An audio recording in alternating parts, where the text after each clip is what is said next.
Dr. Craig, I've read several reviews of a book by an atheist, the philosopher Dr. Tim Crane. It's from Harvard University Press, and it's called The Meaning of Belief, Religion from an Atheist Point of View. And Keith Parsons, who's also an atheist and whom you've debated a couple of times, says that this is a very important new book.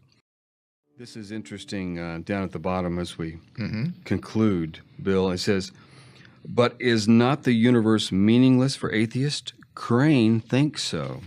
He calls himself a pessimistic atheist.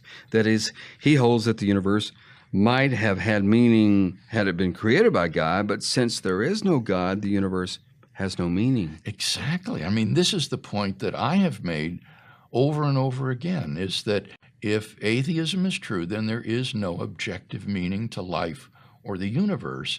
And Crane affirms this boldly. Well, Keith continues, how then can atheists claim, as I do, to find meaning, indeed, religious meaning in the universe, especially when, on other occasions, we will say that the universe is meaningless? Is this not simple confusion? When and I think many other atheists, deny that the universe has meaning, what we intend to say is that not viewing the universe as created, we do not see it as having been made with any sort of specific function, telos, plan, or purpose. The universe is not like a house or car, something made for a specific purpose to perform specific functions. Neither do we see the universe as in any sense pervaded by those qualities that give human life its particular meaning, qualities such as love, intelligence, morality, compassion, and consciousness.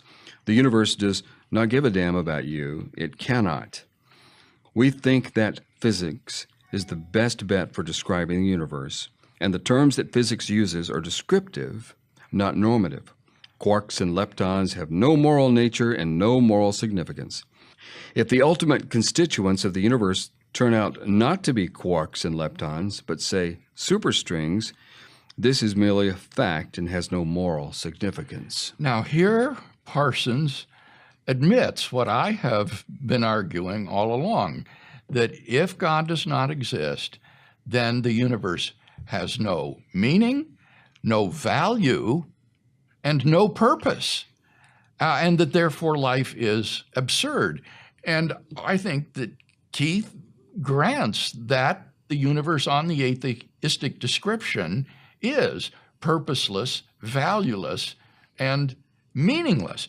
So how then can he say that there is religious meaning in the universe? How does he deal with this apparent contradiction? He says, however, to say that the universe has no meaning in the above sense is not to say that we cannot find the contemplation of the universe deeply meaningful and rewarding, nor that we cannot regard the universe with genuine, I would say genuinely religious, awe. In other words, the objective meaninglessness of the universe and life doesn't imply that I cannot subjectively find the contemplation of the universe meaningful, or that I cannot be awed at the grandeur and the majesty of the universe. And of course, no one has denied that psychologically the atheist can experience awe at the universe, or that he can find his life meaningful even though it is objectively meaningless.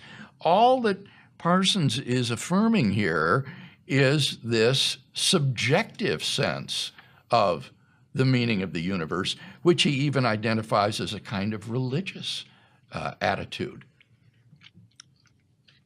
Yeah, he would say that Carl Sagan's pantheistic paean to the universe at the beginning of the original Cosmos series from 1980 is for me a kind of Apostles' Creed. The cosmos is all that is, or was, or ever will be. Our feeblest contemplations of the cosmos stir us. There's a tingling in the spine, a catch in the voice, a faint sensation, as if a distant memory of falling from a height. We know we are approaching the greatest of mysteries. There's a sort of plaintive quality to that affirmation by Sagan as if a distant memory of falling from a height.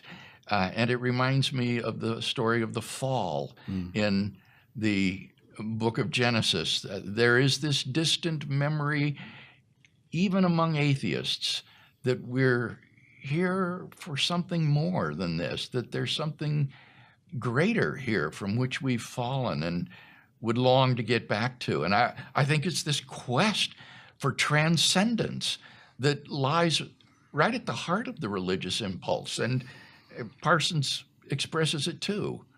Yeah. He says, the universe for me, as forsaken, is object worthy of religious awe.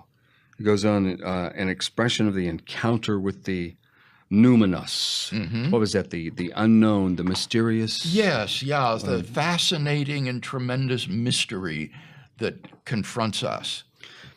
For me, the wonder and beauty, indeed sacredness of the universe is not that it somehow intended me or is concerned about me or shares my values, but on the contrary, that, like God speaking to Job from the whirlwind, it demands to be taken on its own terms, not on ours. To truly appreciate the universe in all its sublimity and majesty, we must set aside our petty human egocentricity and determined to see things as they are rather than how we wish them to be. Religions want the ultimate reality to be like us, to see something like our own faces peering back when we look into the depths. Atheists see that desire as a refusal to accept the universe on its own splendid but utterly non-human terms. Yeah, and again, this sort of amateur psychologizing, I think, cuts both ways. The atheist can also project his image of what he wants the world to be like onto the universe rather than accepting reality for what it is. When you start psychoanalyzing your interlocutors, then you really undercut yourself, because the same sorts of things can be said of you. Yeah.